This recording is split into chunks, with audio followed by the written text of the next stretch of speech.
The biggest games in our area. This is Sports Talk with Kendrick and Dusty on Wave Now. Delivered by Berno's Pizza. Yeah, it's that good.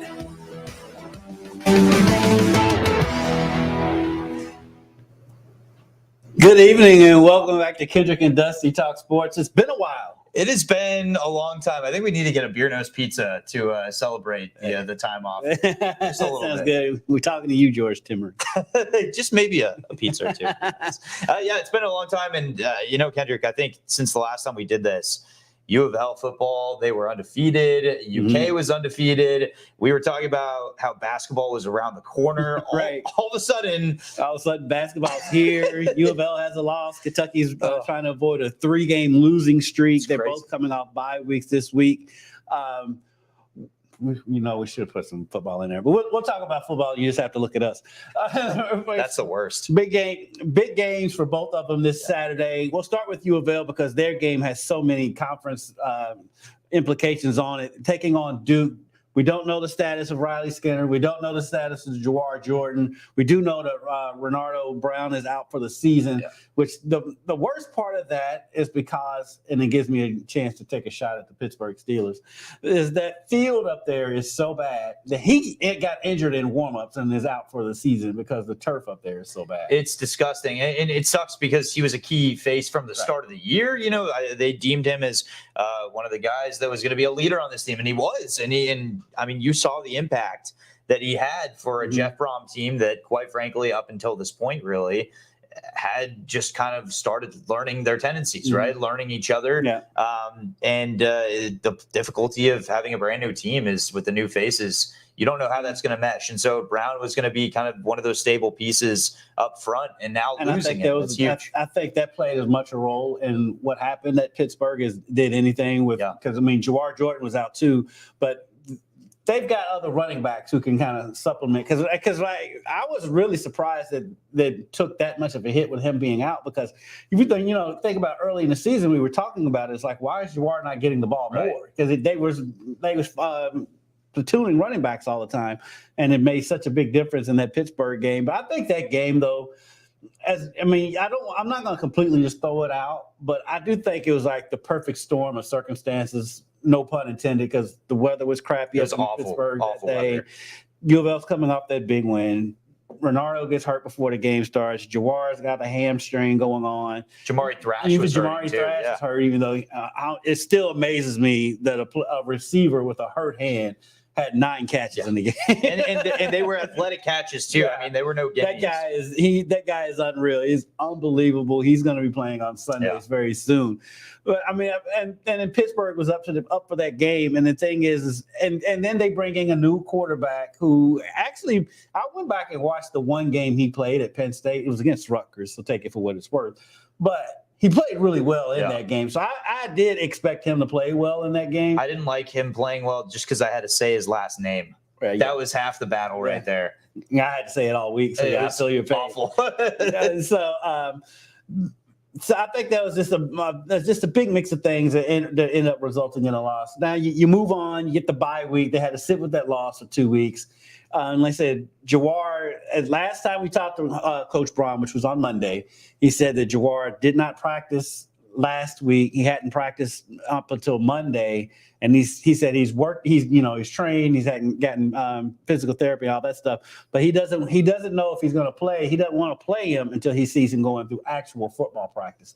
And so we only hear from them once a week, so we don't know if he's practiced this week yet or not. What's frightening about that is Duke, by far, no slouch. We, of course, as you mentioned, we don't know the status of the quarterback situation there with Leonard. But one thing that I think is going to be crucial regardless, this Duke team and Louisville both have a common opponent that you can kind of easily turn back to recently, and that was Notre Dame. Right. So Duke did just as well as U of L did at containing Notre Dame's offense, right? Yes. That defense is sharp. And Duke's defense is legit. They're a legit they gave Florida State problems too. Florida State couldn't convert first downs. So they kept shutting them down on third down.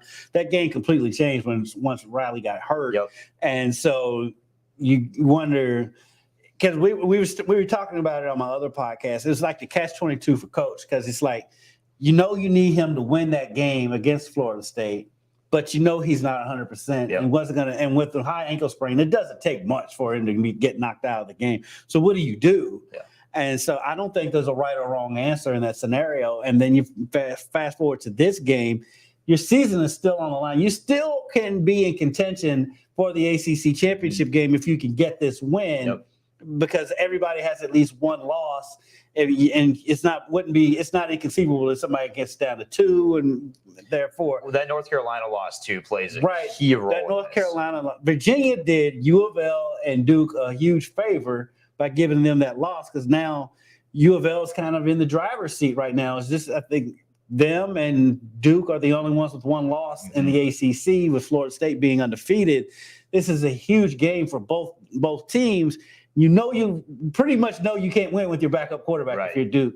Do you start Riley knowing that he's not 100%, and knowing that U of L does have a great defensive line that can get plenty of pressure on the quarterback? At this point in time, too, you're talking about a guy that, has aspirations of playing at the next level. Mm-hmm. So, on Leonard's side that he wants to get out there, right? Like, and you saw that this past week. Like, clearly, he wanted to get back out there even after he got hurt. As sports fans and just watching the game as a whole, we want him out there, right? Mm-hmm. Like, you want to see the best of the best going head to head. But the reality is, none of us really actually know the depth of which this injury was that he sustained. Because if you watch it, he went into the game injured, but he re-injured himself. Right. And he even had a couple of runs before he got hurt there. He looked like he was starting to feel a little bit better. Yeah. But Duke does still have a very strong run game. Yes, they do. They ran the ball down Florida State's throats in that game until he went out. That was a game they could have won. I mean, they could have really won that game. If he doesn't get hurt, they may have pulled off that upset. They look sharp. If that happened, then you're talking about a whole different game coming on Saturday night. But we'll skip over to Kentucky real quick. Home against Tennessee. Kentucky's lost 2 straight. That Missouri game was a head scratcher. Yeah, it was. Because they came out of the gates like gangbusters, go up 14-0 in the first quarter, then the bottom completely just falls out. It's like the fourth quarter, they just gave in completely. It didn't make any sense at all. So, and you wonder if the battle test has anything to do with that. I wonder if that's the case. That could be part of it. But like, one of the things that is a legit criticism of Coach Stoops and his teams is like they don't handle adversity well. Not at all. And once one thing happens, and it's really not even just relegated to just Coach Stoops. It's kind of been the history of UK football. It's the snowball effect. One bad thing goes wrong, and with that game, it was that fake punt. Then it just snowballs. And the stakes keep happening, and the next thing you know, you've lost a game that you probably should have won. And you end up losing handily on top of it. And it's just, I don't understand. I don't know what you do. I don't know what the solve is for that, but it's been happening for them for years. I think Devin Leary, you called it early in the year that it's just hard to explain kind of where we valued him as far as a quarterback relative to the rest, especially not just the SEC, but the rest of the league. Mm-hmm. He just has not looked particularly sharp drive to drive, right? There's not a lot of consistency moving forward. You did see against Missouri, you did see them come back for a little there. They actually had a 21-20 lead, and then they coughed it up, as you mentioned, in the fourth quarter. I believe it was 18 unanswered points they allowed. Right. And at the end of the day, that's not going to go. Missouri's a solid team. Missouri is solid. They should have won that LSU game. They should have. The thing is, and they beat K-State. K-State had a huge win this week over TCU. Just kidding. That was nobody needs to talk about TCU. There's no scars there. There's no scars, no pain at all. Yeah, but Missouri's a legitimate team. I will give them all the credit. They are a solid team. With that being said, I agree with you completely. Kentucky should not have lost that game. That game was in their hands from the start, and they just basically coughed it up time after time after time. And like with Devin Leary, I said it coming into the season because he was rated the number 1 quarterback in the transfer portal, blah blah blah.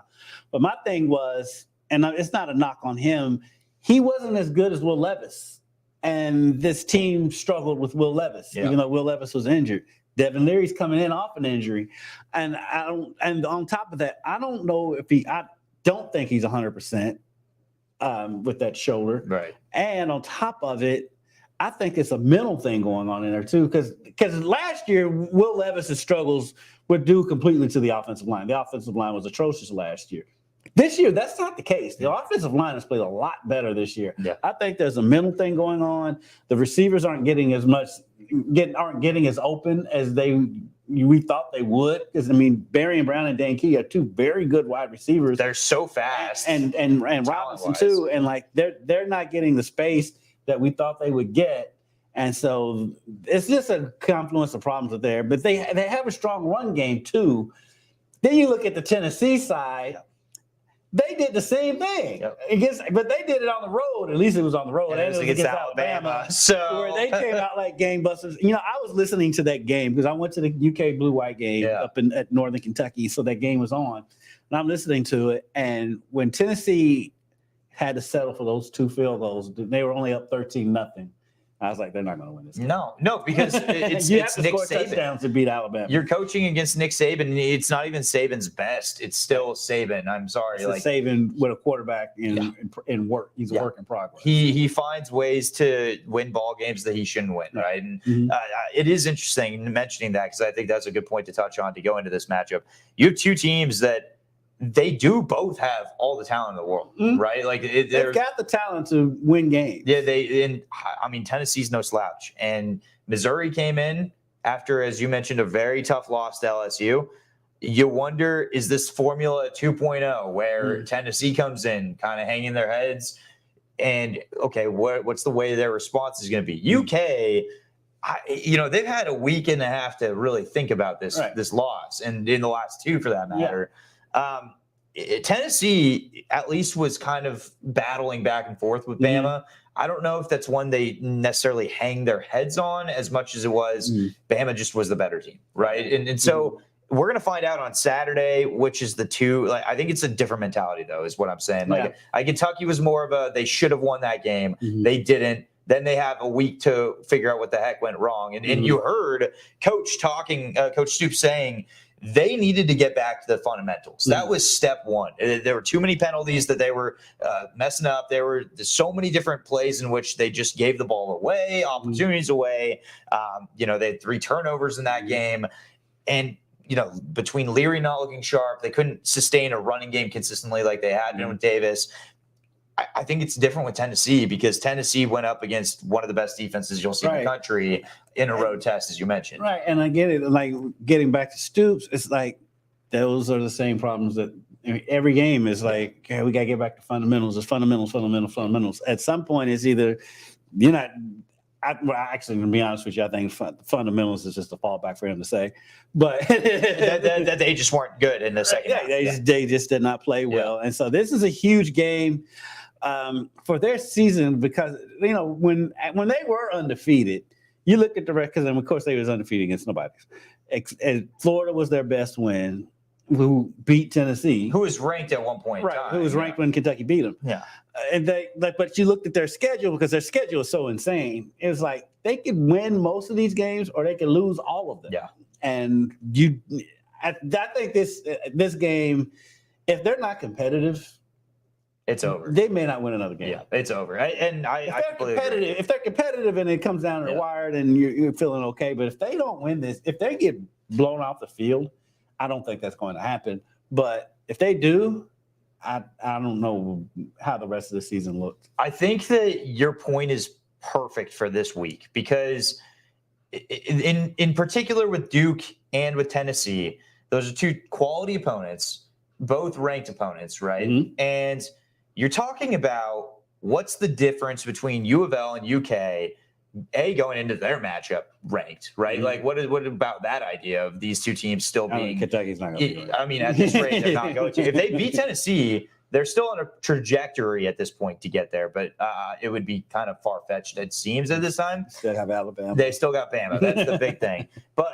with that in mind, this is a game that these are games that both teams need to win if you want a quality bowl game that's going to get you to, December the 28th, 29th, 30th, New Year's. Like, those kind of bowl games, those stem from wins during this time against these kind of teams. Right. And Do you want to see U of L in, a potential New Year's Six Bowl? Because that's kind of on the line right now for U of L. Yeah. Is the New Year's Six Bowl is on? I mean, there's a lot on the line for them looking forward down the road. That's why this game. I think this game, honestly, is probably a bigger game for Louisville because they're still in contention for the conference title. Oh, absolutely. Where Kentucky is not. They are playing for, like I said, bowl seeding. Yeah. Seeing where they can get bowl in late December, early January. The tie-ins for the SEC are kind of incredible as far as when it comes to bowl games. They're pretty endless. They just have so many. So Kentucky, with their record right now, they're shaping up at least to get to a bowl game. Mm-hmm. The question is, are you playing in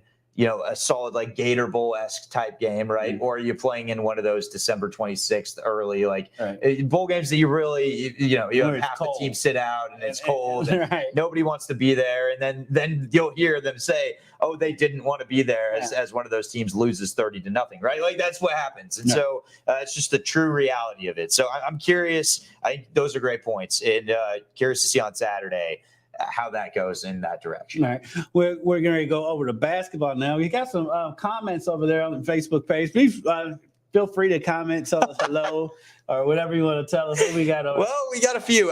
We have Alan McNear, one of our big time fans out here. He says, "Hey Dusty and hey Kendrick, enjoy watching." And then here's the catch here, Kendrick.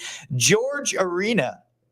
Spelled George. I've never seen George spelled that way, but he said it's so boring to him. So I'm glad that his name's spelled interesting because hopefully that's more exciting than what we're talking about here. Then, so I'm glad you took time out of your day. Thank you, George, or Joe, or your chat, however you pronounce it. We appreciate you taking the time as well.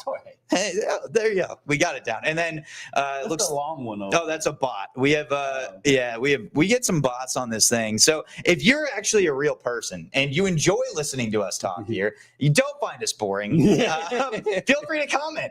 We would love to talk about some of the things that are happening around here because obviously, we can talk about football all day. We can talk about basketball all day. There is a lot that's going on. Mm-hmm. One thing that I'll toss out there, Major League Baseball, Brandon Pfaadt, Louisville Trinity and Bellarmine grad, playing well in these playoffs. He's been lights out in the playoffs. Sharp. 7 strikeouts, helps lead his team to the World Series. Who saw the Diamondbacks coming? Nobody. Not me.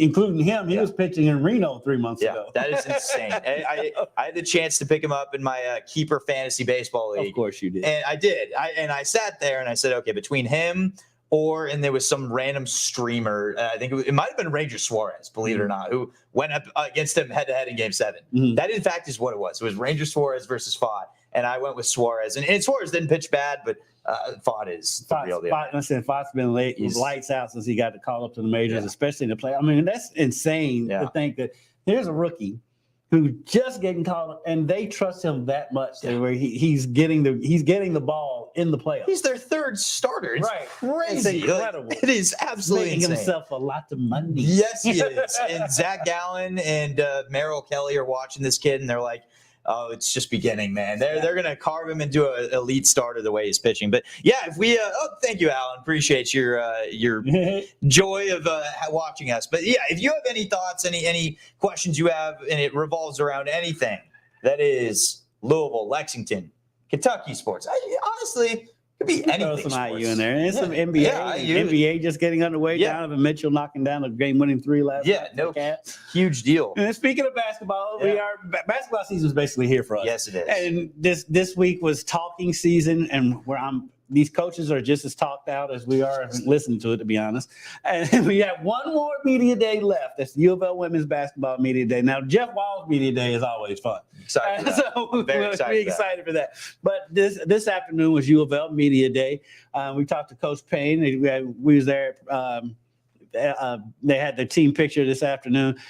A ton of new faces in the team photo. Yes. Yes, there are. And they've already been contributing. And Dennis Evans is the guy that stands out. He's 7 foot ability. He's 7'1", and he wears the goggles in honor of Kareem Abdul-Jabbar. and he's just a fun kid to talk to. Yeah. Oh, yeah. You know what? We were talking to him about how he should be getting an NIL deal because I'm sure that's down the road. Yeah, those goggles, man. What I would love to see is if U of L Nation can just one day, the Cards Nation goes and they all wear mock goggles of some sort. Like there's got to be like stand like Evans and everybody just wears the goggles. That would just be so awesome because how many times do you see a tall, lanky guy like this who's fun, great personality? And we got to touch on that. He's a nice kid. Yeah. And man, those goggles really stick out. But on top of that, you have so much talent, it seems, especially with the transfers. We had a chance to talk to Trey White. We had a chance to talk to Sky Clark. The tattoos, that was a popular talking point, I would say, for both of them at least. And, you have the leadership skills that they are bringing to this squad. I think one thing that really stood out to me was Coach Payne has talked about leadership and how he's expecting this amongst his players. But he has listed Trey White, Sky Clark, also Evans. Evans has been in that list. And Mike James. Mike James. Those are kind of the four that he's been talking about the most. I'm not saying that he's not talking about the others, but those are the four that he's really very evidently excited about. When Kenny Payne's excited about something, you know it's a big deal. And when he's excited about something, it has everything to do with work ethic and how hard they're working in practice. Mike James, he's been high on Mike James even last year. Mike James is slimmed down from last year. He talked about that. And coaches they was breaking down some film, and coach asked him why he didn't get around the screen or something like that last year. And Mike would say, "He's too fat." So he's trimmed down but he had dealt with injuries. He redshirted his freshman year because of an Achilles. He got all the way up to 218. I think he said he's down around 190 something. And but he did admit that it was easier to post guys up last year when he was bigger than it is. He said, I can still do it, but it was easier last year when he had more weight. And he was telling us, he's worked hard at this to shave down the weight, and he looks good. He looks very athletic. Mm-hmm. He's going to be a force. And Coach Kenny Payne could not have been any higher, his praises anymore, honestly. Mm-hmm. He said if he could have, I think this isn't verbatim, but essentially he said if I could have 6 different Mike Jameses on my team, then I'd win a championship, you know? And so that says a lot because that means that he loves his players. He trusts James. He trusts his gameplay. And I think it is important when you have a team where most of them are new faces, right? Or at least the majority in this case are new faces. It's important to have pieces that know who you are. It's important pieces that have sort of a relationship that go into this already, right? And so him having this relationship with Coach is key. I think it's key because he can almost be that middleman, the leader that Coach really needs this year. Because it's easy to ask a transfer to come in and bring what you knew from your school and everything, but there's still something to be said about knowing his system, his program, what he's preaching. And James has already had a year of that. Yeah. And I think you're going to see James stepping up as a leader. JJ Traynor is a senior. He's been here through thick and thin. God bless that kid. And but it does kind of feel like Sky Clark is the leader of this team. Yeah, him and Trey White. It feels, and they've had their relationship. They said their friendship goes back before COVID. Yeah. So those guys, and I think these are young guys. So they've known each other for a good portion of their life, and I'm anxious to see them on the floor together. We haven't seen that yet because in the scrimmage they were on the opposite teams, and in the exhibition game they never were on the court together. So I am anxious to see them on the court together. And you saw Caleb Glenn knocking down that corner three. Of course, he's a Louisville kid. Family played athletics at U of L, and so this is a dream come true for him to be able to play at U of L. But JJ, getting back to JJ, he's a kid that you just root for him. I've known the kid forever, and his growth, especially last year, as bad as last season was, JJ had his best season of his career so far, and so it'll be interesting. And he's got the type of game, the athleticism, the body, to where he could play professionally. There's just some mental things he's got to get over as far as being aggressive, being confident. Confidence was a big thing with him, with Kenny Payne when he came in last year. He's just got to get JJ's confidence up. But I do feel like, the schedule's made so they will win more than 4 games. But I do think they will be a lot better this year than they were last year. One thing that sticks out amongst the rest is just simply that Coach Kenny Payne still has not said who's going to be his starters, right? Yeah. And that's interesting. I think he wants to keep all Yeah, I think he has a rough idea, and that's why we mentioned those 4 names are kind of the ones that stick out at least a little bit. Obviously, you have a starting 5, so there's a little wild card that we got, but you could go turn a number of ways. It could be turning to JJ. It could be turning to. I mean, he's talked a lot about Tyler as well, and so you just never know kind of the direction that Coach Payne is thinking of. But here are some of his thoughts, just talking ultimately about what this squad looks like, and more importantly, the fact that he's got these 2 transfers that he's expecting to be key playmakers this upcoming season. And he's talking about being able to get them after having a 4-win season. To win 4 games and to go out and get people to believe in what you're doing and to be a part of it is difficult. It's difficult. It wasn't about the win. I feel like that's so surface level to me. It's about like the guys that stayed. I see what type of people they are, and on and off the court we talk just to see like what their dreams are, what they want to do, and we align with that. Really, honestly, 1 year doesn't define a program. So I mean, if you look around, they got banners and plaques everywhere. I trusted the vision that KP has for this city, for the team, for this program, for the school, and for myself as well.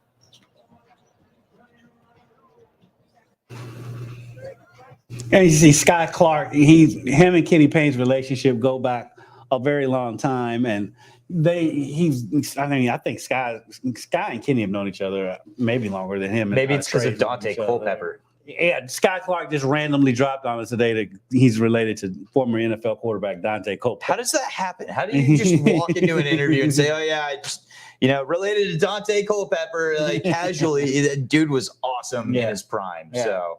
Wow. Sky's got a lot of ability. We've seen it. He is more of a true point guard than what Louisville's had in a couple of years. He sees the floor well. He drives and kick. He had a drive and kick on that play to Caleb Glenn, and I think he's going to be a steady presence out there on the floor. And I really do think they're going to be a lot better. I think you could sit here and you could speculate all you want about this squad. It's going to be better than last year. There's no doubt about it. And the players have mentioned that to us. I think every interview that we did today, in some way, shape, or form, a player said this is a more talented team. They have more confidence. There's a mentality change here, and that they get along as a team on and off the court. That seemed to me to be kind of the consensus amongst players. Nobody was kind of sitting there saying, well, there's a lot of question marks. There's some optimism there, and that is, for U of L fans, that is huge, because you got to sit there and hope that things look a lot better. On UK side, it's also going to be interesting because it's a different look for them as well this year. Yeah, that's UK. Every year. Yeah, it's a different look every year. Went to the blue-white scrimmage. I came away very impressed, to be honest with you, because it was competitive. The blue team won the game. The white team, you could tell they were upset that they did not win. And there's like guy Big Z, Zonomir Ivicic. I got it. You got it right. Without even looking at it, he is cleared to practice and play in exhibition games, but he is not cleared to play in actual games quite yet. So, and Cal doesn't know if he's going to play tomorrow night or not against Georgetown College. By the way, U of L plays their last exhibition game against Kentucky Wesleyan on Monday. They looked impressive. Tiero right there, he has put on weight. He's knocking down 3-pointers. He did not do that last year. He looks like a totally different player. And then there's Reed Shepherd right there knocking down the 3 from the top of the key. They've got a lot more shooting this year than they've had in the last couple of seasons, because really and truly last year it was Reeves and that was it. You could really depend on to knock down shots. They have that this year. They get out, they're competitive, they get out and run. Rob Dillingham goes for 40 points in the blue-white scrimmage. He was awesome. This follow right here. Get off me. And, he really came alive in the second half of that game. Edwards. That team, if they've got, like Cal says, they have 21 feet of injuries right now, and the three 7-footers that are out right now. If they can get them back, and Jordan Burks was impressive too. Yeah. If they could get them back, I'm surprised that Kentucky comes in the season picked 4th in the SEC and picked 16th in the country. I really do. This is the highest I've been on a Kentucky team in the preseason in a long time. Yeah. They looked really impressive the other night. It's funny that you mentioned, ranked 4th in the SEC. So Coach Cal had something oh my goodness, that is disrespectful. The thing that I thought was most intriguing, Coach Cal does not care where his team is ranked. They could be unranked. Most coaches don't. Yeah, he said that he doesn't care about the noise. But something else stood out that I thought was very interesting. He said, there's only one time that I care about ranking. There's one time outside of obviously winning the national championship. And he said, I care about how Vegas looks at us. And I thought that was interesting. And so somebody in the crowd of reporters took the time they beat me to it because I was going through, I think, FanDuel or DraftKings. And I think he just went to a standard, it was probably already placed. They were already ready. Somebody was scary how quickly they got there. But anyways, this is the 16th ranked team in the country preseason, right? Mm-hmm. He pops up and says, Cal, your team is ranked 4th according to Vegas. And so Cal said, are we really? All right, next question. he knows. He knew that. He knows. Cal's funny because for one, Cal knows everything. Yeah. He knows that Vegas has them 4th. And of course, there's the bingo card of Cal press conferences. He really likes his team. Yep. The new motto this year is, we've been good, but we haven't been Kentucky good. No, that is the new thing. That is definitely the new. And said that at least a couple times. Said that at least a couple times. Yeah. When the season starts, if they have a bad game, if they lose a game, they're not robots. Yep. They are kids. It's so funny. My favorite thing is just a checklist. We have a bingo card. Oh, we should bring them next time. Yeah, I've been to, before moving here and working this job, I've been to one Cal press conference, and that's when Kentucky faced ACU way back when. I think it was 2019. Abilene Christian. That's back in my coverage time when I covered the opposite side. The NCAA tournament. It was my first NCAA tournament coverage. I got to interview Cal and did just a classic press conference. And it's funny because I think you could copy paste that press conference to this year's, and there would be very few differences whatsoever. My favorite thing, though, is when he sits there and he says, I've been telling you guys, or I tell you guys this. It's just a conversation for him at this point. It's just him saying, yeah, I'm reminding you and you and you and you and you. This is what it's like. At some point, we'll all be basketball biddies. Yep. That's another one of his Cal-isms. Love that. And it's funny, though. But, the thing is, Cal knows that we're in on the joke. Yeah. He knows he's not pulling anything over on anybody. But it's fun. He's having fun with it. Like I said, this team, it looks a lot better. I'm anxious to see when they get fully healthy. And if Big Z, because, at the NCAA, you never know. It's going to end up being drawn out way too long because the NCAA is the NCAA. But this team has very high potential. The ceiling for this team is very high compared to what it was coming into the year last year. It's definitely, if you're a UK fan, you got so much to look forward to. I will say these student athletes, they are very impressive individuals, a lot of them. I was very impressed by Dillingham. Mm-hmm. When you talk about a player that is well-spoken, that basically credited his teammates only. That's all he did. He never actually spoke about himself. I think that was one player that stood out for me is, okay, he's a selfless player. Mm-hmm. Kid puts up 40 points. I asked him, you put up 40. What are your thoughts on that? And he basically said, well, it's just a practice game. I got to, work with my teammates to really help build this thing. And that's like the best answer you could have for a player at that age. And it's the thing of where they've got multiple guys who can do that. Because we've been talking this time. We haven't even mentioned DJ Wagner. No, not at all. Wagner, special talent. One of the top high school recruits coming out in the country. He's like between 1 and 5, depending on which recruiting service you looked at. This team's loaded.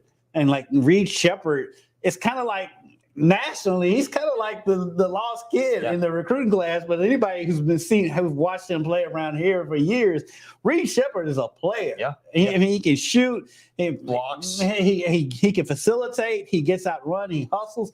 I'm really excited about this Kentucky team. We talked about yesterday a little bit about family lineage as well. Mm-hmm. It definitely runs deep there in Kentucky with DJ Wagner and Reed Shepherd. Mm-hmm. Of course, you have Shepherd. His dad literally did what his goal is right here, which is win the title. And he did it twice as well. And then, of course, you have Wagner, who you have the grandfather, his father. Now it's himself, like playing college basketball. Those two obviously going to the NBA as well. So you see some of these players, they already had somebody to look up to and guide them along the way to this point. So imagine reliability playing under Cal. It's going to be fun. It's going to be fun to watch that. DJ thing. I remember DJ. I was covering a golf scramble for something, and his You're always at a golf scramble. I was always at a golf scramble. I'm hardly ever playing. And Milt, his grandfather, Milt Wagner, of course, everyone knows Doc Ice from the 1986 national championship team and on the staff now. He told me, and this is years ago, he's like, man, you got to see my grandson. He was so proud of DJ back then. And he's like, you got to see my grandson DJ. I mean, this is like at least 8 years. Oh, that is awesome. He's like, you got to see my grandson. He's like, my grandson's something else. My grandson, because I think his dad, I think Dwan may have still been playing at the time. I can't remember. Yeah. But yeah, so Milt was high on the Milt. Milt called it. Milt absolutely called it. And now here you go. And, Cal talking about DJ, he said really the one thing that he's trying to work on with DJ is him kind of trusting his stuff, trusting his shot. A lot of opportunities where Cal has had to correct him is DJ not taking shots when he should have. And I think that happens with youth. And that, too, is something like if you're a player and your coach is out there saying, if you don't shoot, I'm going to take you out. Yep. That gives you all the confidence. Yeah, you have freedom, man. You have freedom to go out there and do anything. And then Cal kind of explained that it's far from just DJ. With such a young team, it's just convincing these players they are as good as they, appear on paper. And in real life, they got to just trust themselves. Just because it's the jump to the next level doesn't mean it's a different game. It's still the same game they're playing. And I thought that was interesting that he kind of mentioned that because you got Edwards out there who's a very talented piece. I mean, like you name these kids and you're like, this team is royally deep. Yeah, royally. It's as deep as they've been in a long time. And like I said, you just keep naming names. You just come up, and like I said, we haven't really touched on Antonio Reeves. Yep. And even without their 7-footers, I mean, they got the West Virginia transfer out there. And say Jordan Burks, like I said, he played well. They've got size, they've got shooting, they've got length. They could actually press if Cal will do it. Well, that's the thing. They may have to go a little quicker pace at this point in time, too. They can play with the depth they have and the talent they have, they can play any way you want. Yeah. And so that's what's most impressive about this team.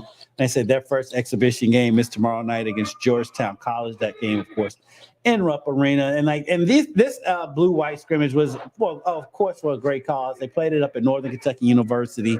The proceeds from this game went to help flood victims in Eastern Kentucky and the tornado victims in Western Kentucky. So that's another thing about Cal is that he does so much for the community around him and for the state of Kentucky. And he's always been very giving. And this team is going to be giving a lot of people a lot of happiness this season. I think that's a very fair prediction right there. So 2 different schools with 2 different directions at this time. We're excited to see though. Tip-off's almost here. Tip-off is almost here. Hoosiers, we haven't forgotten about you. They haven't really done that much. They've had Hoosier hysteria last week. They're going to be good. I mean, they're a top 25 team right now. They're coming out. It's going to be interesting to see how they replace Trace Jackson Davis and Jalen Hood-Schifino. If they've got the pieces to do it, they're going to make a big run in the Big Ten. Hopefully, with those 2 key losses, they can find ways to easily rebuild that way. I mean, with that program, you're consistently doing that. So. Yeah, the thing is, with Trace Jackson Davis meant so much to that team. I mean, that's a big loss. Yes, so it's going to be interesting to see how they. Hood-Schifino as well. Hood-Schifino had some clutch. I ain't gonna lie. I was stunned to see how high he went in the draft. 17, I believe it was. The Lakers. He didn't get on the floor when I was watching the other night. Of course, they play the Phoenix Suns tonight. Yeah. And so we may see some Jalen Hood-Schifino. I'll be watching. So I've been actually very intrigued to watch him. I'm so excited about the NBA. I'm already an NBA fan. This is the best time of the year. Yeah, it's a very busy time of the year. It's a busy time of the year. You have the core 3. You have the MLB playoffs come to a close. You have the NFL, college football. College basketball is about to start up in the NBA. So I don't ask about it. And don't forget about hockey. Hockey is here as well. Yes. So we're happy about that. And the USL playoffs. Yeah. Lou City stunning their way as they're the 5th seed, the lowest seed they've ever been going into the playoffs to go to Memphis, win that game in PKs. And you talk about some wild playoffs. Almost all the higher seeds lost in the USL. So Lou City goes from being a 5th seed to hosting a playoff game this Saturday Saturday night against Detroit. It's going to be a huge crowd out there. Like I say, that's a great Saturday night. You can go to the U of L game. That game should let out in time for you to get over at least. Yes, you'll get over probably closer to 7. But you're probably with traffic. You probably get over to Lynn Family Stadium around 8:00. Yeah. And that's a heck of a night. You can check out the Cards at 3:30. Check out the Boys in Purple. It's 7:30. Catch you on the drive. The passenger seat driver streams the Kentucky game too. Right. Right. You listen to it on radio. Yeah. There you go. It's going to be an action-packed Saturday. It's going to be an action-packed weekend, and it's an action-packed time of the year. And I don't think I could ask for anything better than that. And of course, tomorrow's Touchdown Friday night. We have the old rivalry. At Manual. Males on the barrel for a very long time. But this Manual team is legit with Eli Creech and Zeke Washburn, quarterback and running back. But Male's got Max Gainey, and that kid, it's amazing how that kid scores the first touchdown every week for Male. It's funny. I was at the Male Fern Creek game, and apologies to whoever had come up to me and asked me, but somebody had asked if there was what my prediction was as far as their first score. And I said, it's not going to be difficult. I promise. It's going to be a low crossing route. Max Gainey is going to catch it right in front of me. What happens the next play? Literally that. What happens the following series? I say, they'll probably score a rushing touchdown, and it'll probably be in the Wildcat formation because that's just what they like to do inside the 5-yard line. Mm-hmm. And what did they do? It was Gates. It was Shemai Gates that did that. So it's just not the hardest offense to predict, but one of the most difficult to stop. Almost impossible to stop. Yeah. Shemai Gates is a great story. That kid played receiver this whole time at Mayo, switched over to running back. Now, how that happened is kind of convoluted. Coach Wolf told me that he asked to switch to running back. Really? So I asked Shemai, I was like, why did you ask to do that? He's like, I didn't. Oh, so he asked by Coach Wolf saying you're playing right. That's how he asked. Right. Makes sense. Yeah. Right. So Mayo's extremely fun to watch.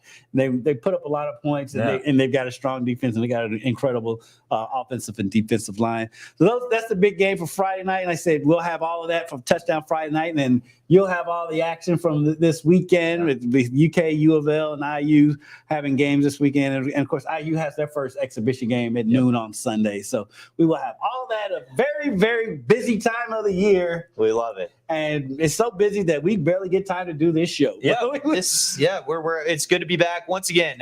Reminder for y'all: if you guys have any questions, if you have something you want us to talk about on here, I mean, you can quite literally do what our pal Alan McNear does, which is comment on our Facebook feed. Like, go right ahead and do that. We're so thankful people like Alan do that.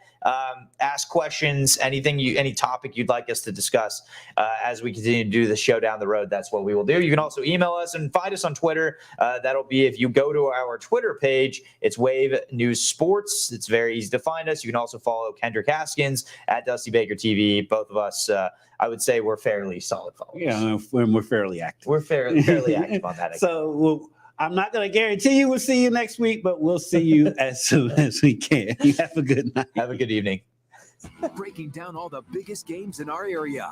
This is Sports Talk with Kendrick and Dusty on Wave Now. Delivered by Bear Nose Pizza. Yeah, it's that good.